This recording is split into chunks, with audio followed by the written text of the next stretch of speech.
ವರ್ಕರ್ಸ್ನ ಈ ಒಂದು ಸುಂದರ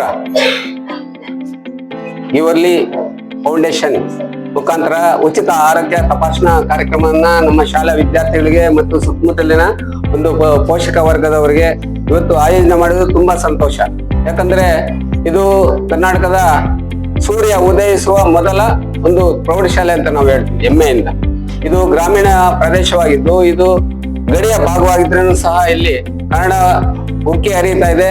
ಇವತ್ತು ನಮ್ಮ ಈ ಒಂದು ಸಮಾರಂಭಕ್ಕೆ ನಮ್ಮ ಈ ಒಂದು ಫೌಂಡೇಶನ್ ಹಿರಿಯರಾಗಿರ್ತಕ್ಕಂಥ ವಿಮಲಾ ಮೇಡಮ್ನವರು ಮತ್ತೆ ಗೀತಾ MD ಮೇಡಮ್ನವರಿರ್ತಕ್ಕಂಥ ಗೀತಾ ಮೇಡಮ್ನವರು ಮತ್ತೆ ನವ್ಯ ಮೇಡಮ್ ಮತ್ತೆ ನಮ್ಮ ಬಾಬು ಅವರು ಇವರೆಲ್ಲ ನಮ್ಮ ಮೀಡಿಯಾದವರೆಲ್ಲ ಇವತ್ತು ಬಂದಿದ್ದಾರೆ. ನಮ್ಗೆ ಇವತ್ತು ಯಾಕೆ ಈ ಒಂದು ಕಾರ್ಯಕ್ರಮ ನಾವು ಒಪ್ಕೊಂಡಿದೀವಿ ಅಂತ ಹೇಳಿದ್ರೆ ನಿಜವಾಗ್ಲೂ ಇದು ಬಹಳಷ್ಟು ಅವಶ್ಯಕತೆ ಆಗಿದೆ. ನಮ್ಗೆ ಇವತ್ತು ಏನಾಗಿದೆ, ಒಂದು ಉತ್ತಮ ಆಗಿರ್ತಕ್ಕಂಥ ಆರೋಗ್ಯಕರವಾಗಿ ವಾತಾವರಣ ನಿರ್ಮಾಣ ಆದ್ರೆ ಮಾತ್ರ ನಾವು ಉತ್ತಮ ಫಲಿತಾಂಶ ತರಕ್ ಸಾಧ್ಯ. ಅನೇಕ ಜನ ಅನ್ಕೋಬಹುದು, ಆದ್ರೆ ಇವತ್ತು ನಾವು ಹೆಲ್ತ್ ಈಸ್ ವೆಲ್ತ್ ಯಾವುದೇ ಇರ್ಲಿ, ನಮ್ಗೆ ಹೆಲ್ತ್ ಬಹಳಷ್ಟು ಇಂಪಾರ್ಟೆಂಟ್ ಇದೆ. ಇವತ್ತು ಆರೋಗ್ಯ ಮತ್ತು ಶಿಕ್ಷಣ ಎರಡೂ ಒಂದು ಕಾಯಿನ್ ಇದೆಯಲ್ಲ, ನಾಣ್ಯದ ಎರಡು ಕಡೆ ಇರ್ತಕ್ಕಂಥ ಒಂದು ಮುಖ. ಇವತ್ತು ಇಲ್ಲಿರ್ತಕ್ಕಂಥ ಜನ ವಿದ್ಯಾರ್ಥಿಗಳು ಒಳ್ಳೆ ಆರೋಗ್ಯವನ್ನ ಉತ್ತಮ ಪಡಿಸ್ಕೊಂಡ್ರೆ ಮುಂದಿನ ಅವರು ಹಾಸ್ಪಿಟ್ಲಿಗೆ ಹೋಗೋ ಅವಶ್ಯಕತೆ ಇಲ್ಲ.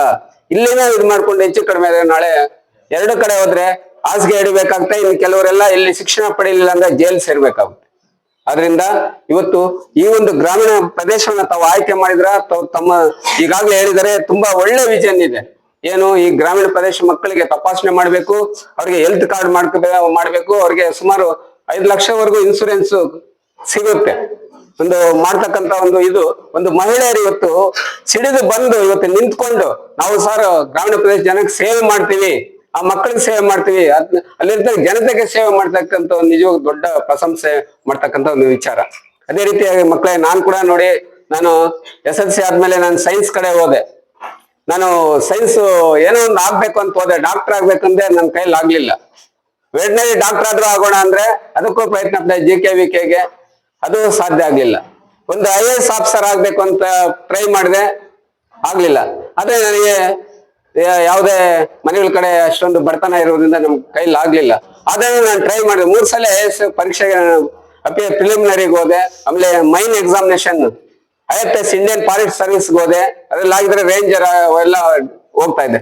ಯಾಕಂದ್ರೆ ನಾನು ವಿದ್ಯಾಭ್ಯಾಸ ನಂಬ್ಕೊಂಡಿದ್ದೆ, ಆರೋಗ್ಯವನ್ನು ನಂಬ್ಕೊಂಡಿದ್ದೆ, ಮತ್ತೆ ದೇಶಭಕ್ತಿಯನ್ನು ನಂಬ್ಕೊಂಡಿದ್ದೆ. ಇಷ್ಟನ್ನ ಇದ್ ಮಾಡ್ಕೊಂಡು ಇವತ್ತು ಮುಂದೆ ಹೋಗ್ತಾ ನನಗೆ ನಿಜವಾಗ್ಲೂ ನನ್ನ ಕಂಡಿದ್ದ ಒಂದು ಆರ್ಮಿ ಆಫೀಸರ್ ಆಗಿದೆ, NCC ಅಧಿಕಾರಿ ಆಗಿದೆ ನಾನು.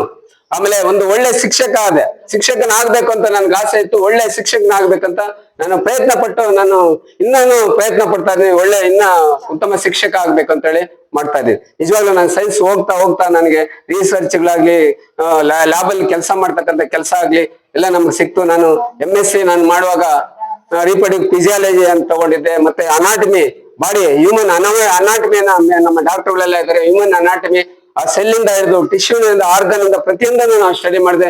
ಈ ಬ್ರೈನ್ ಅಲ್ಲಿ ಏನೇನು ಪಾರ್ಟ್ಸ್ ಇದೆ, ಏನು ಆರ್ಬಿಟಲ್, ಟೆಂಪರಲ್, ಸ್ಪಿರಿಯಡ್, ಹೀಗೆ ಆಮೇಲೆ ಏನ್ ನರ್ವಸ್ ಸಿಸ್ಟಮ್ಸ್ ಯಾವ ತರ ವರ್ಕ್ ಆಗುತ್ತೆ, ಬ್ಲಡ್ ವೇಜಸ್ ಯಾವ ತರ ಫಂಕ್ಷನ್ ಆಗುತ್ತೆ, ಯಾವ್ದಕ್ಕೆ ನಮ್ಗೆ ಕಾಯಿಲೆಗಳು ಬರ್ತವೆ, ಮೈಕ್ರೋ ಆರ್ಗಾನಿಸಮ್ ನಮ್ಗೆ ಬ್ಯಾಕ್ಟೀರಿಯಾ, ವೈರಸ್ ಇಂದ ಬರುತ್ತೆ. ನಾವು ಹೆಚ್ಚಾಗಿ ಶುಚಿತ್ವವನ್ನ ನಾವು ಕಾಪಾಡಬೇಕಾಗಿದೆ. ನಾವು ಯಾವಾಗ ಶುಚಿತ್ವವನ್ನು ಕಾಪಾಡೋಲ್ವೋ ಅವಾಗ ನಾವೇನಾಗ್ತೀವಿ, ಕಾಯಿಲೆಗೆ ತುತ್ತಾಗ್ತೀವಿ. ನೀಟ್ನೆಸ್ ಇರಬೇಕು, ಉಗುರನ್ನು ಕಟ್ ಮಾಡಬೇಕು, ಮುಖವನ್ನ ಸೋಪಿಂದ ಕೈ ಕಾಲುಗಳನ್ನು ತೊಳೆಯಬೇಕು, ಶುದ್ಧವಾಗಿರ್ತಕ್ಕಂಥ ಜಾಗದಲ್ಲಿ ಕುತ್ಕೋಬೇಕು, ಗುಡ್ಡ ಅಟ್ಮಾಸ್ಫಿಯರ್ ಕ್ರಿಯೇಟ್ ಮಾಡ್ಬೇಕು. ನಮ್ ಗುಡ್ಸ್ಲೇ ಇರ್ಲಿ, ನಮ್ದೇ ಯಾವುದೇ ಒಂದು ಸಣ್ಣ ಮನೆನೇ ಇರ್ಲಿ, ಆ ಸುತ್ತಮುತ್ತ ವಾತಾವರಣವನ್ನು ನಾವು ನಿರ್ಮಾಣ ಮಾಡ್ಬೇಕು. ಏನ್ ಟೀಚರ್ಸ್ ಹೇಳ್ತಾರೆ ಅದನ್ನ ತಿಳ್ಕೊಬೇಕು. ಈಗ ನಮ್ಮ ಸೈನ್ಸ್ಗೆ ಶಿಕ್ಷಕರಿದ್ದಾರೆ, ಉಷಾ ಮೇಡಮ್ನವರು, ಅವ್ರು ನಥಿಂಗ್ ಬಟ್ ಡಾಕ್ಟರ್ ಅಂತ ನಾವು ಹೇಳ್ತೀವಿ. ಯಾಕಂದ್ರೆ ಅವ್ರ ಪಾಠನೇ ಎಲ್ಲಾನು ಹೈಜೀನ್ ಬಗ್ಗೆನೇ ಮಾತಾಡ್ತಾ ಇರೋದು, ಅವರು ಆರೋಗ್ಯದ ಬಗ್ಗೆ, ಸುತ್ತಮುತ್ತ ಇರ್ತಕ್ಕಂಥ ಪರಿಸರ ಬಗ್ಗೆನೇ ಅವ್ರು ಮಾತಾಡ್ತಾ ಇರ್ತಾರೆ. ಅದಕ್ಕೆ ಅವ್ರು ನಮ್ಮ ಡಾಕ್ಟರ್ ಇದ್ದಂಗೆ. ಅವರು ನಮ್ಮ ಶಾಲೆಗೆ ನಾವು ಸೈನ್ಸ್ ಟೀಚರ್ ಅಲ್ಲ, ಡಾಕ್ಟರ್ ಅಂತ ಹೇಳ್ಬೋದು. ಈ ತರ ಇವತ್ತು ಏನಿದ್ದಾರೆ ನಮ್ಮ ಹೆಲ್ತ್ ಡಿಪಾರ್ಟ್ಮೆಂಟ್ ಅವರು ನಿಜವಾಗ್ಲೂ ಕೋವಿಡ್ ಸಮಯದಲ್ಲಿ ಈಗ ಪೇಷಂಟ್ಗಳು ಈ ಮರಣ ಪ್ರಮಾಣ ಕಡಿಮೆ ಆಗ್ತಾ ಇದೆ. ಯಾಕಂದ್ರೆ ಡಾಕ್ಟರ್ಗಳಿಲ್ಲ ಅಂದ್ರೆ ಇವತ್ತು ನಾವೆಲ್ಲ ಮೇಲಕ್ಕೆ ಹೋಗ್ಬೇಕಾಯ್ತು. ನಾನು ಈಗ ಒಂದ್ಸರಿ ಮೇಲಕ್ಕೆ ಹೋಗಿ ಬಂದಿರೋವನ್ನ ನಾನು, ಎಲ್ರು ಸತ್ತೋಗಿದ್ದಾರೆ ಅಂತ ಡಿಸೈಡ್ ಮಾಡ್ಬಿಟ್ಟಿದ್ರು.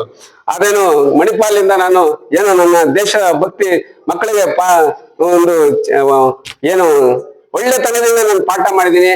ಯಾರಿಗೂ ಇನ್ನೊಬ್ರು ನೋಡ್ತಾರೆ ಮಾಡ್ತಾರೆ ಅಂತ ನಾನು ನೋಡಿಲ್ಲ. ಆದ್ರೆ ನಾನು ಆತ್ಮ ಸಾಕ್ಷಿಯಾಗಿ ದೇವರಿಗೆ ಭಯಪಟ್ಟು ಇವತ್ತು ನಾನು ಕೆಲಸ ಮಾಡಿದ್ದೀನಿ.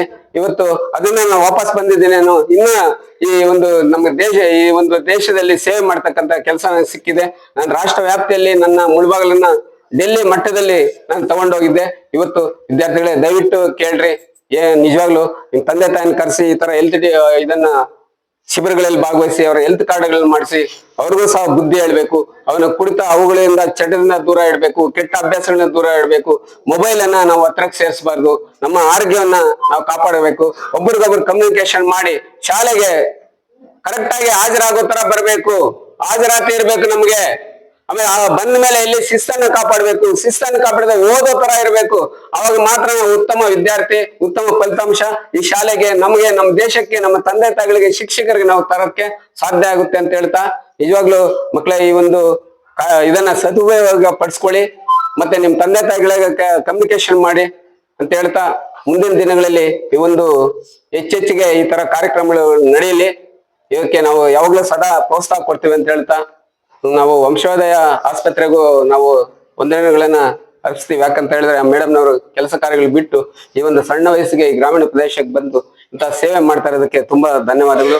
ಗೀತಾ ಮೇಡಮ್ನವರು ಅಷ್ಟೇ ಇದ್ರ ಮೇಲೆ ಗೌರವ ಇಡಬೇಕು. ವಿಮಲಾ ಮೇಡಮ್ನವರು ಮತ್ತೆ ನಮ್ಮ ಬಾಬು ಅವರು, ನಾವು ಬಾಬು ಅವ್ರನ್ನ ಇನ್ನೂ ಒಂದು ಕಾರ್ಯಕ್ರಮಕ್ಕೆ ಕರೆಸ್ತೀವಿ ಅಂತ ಹೇಳ್ತಾ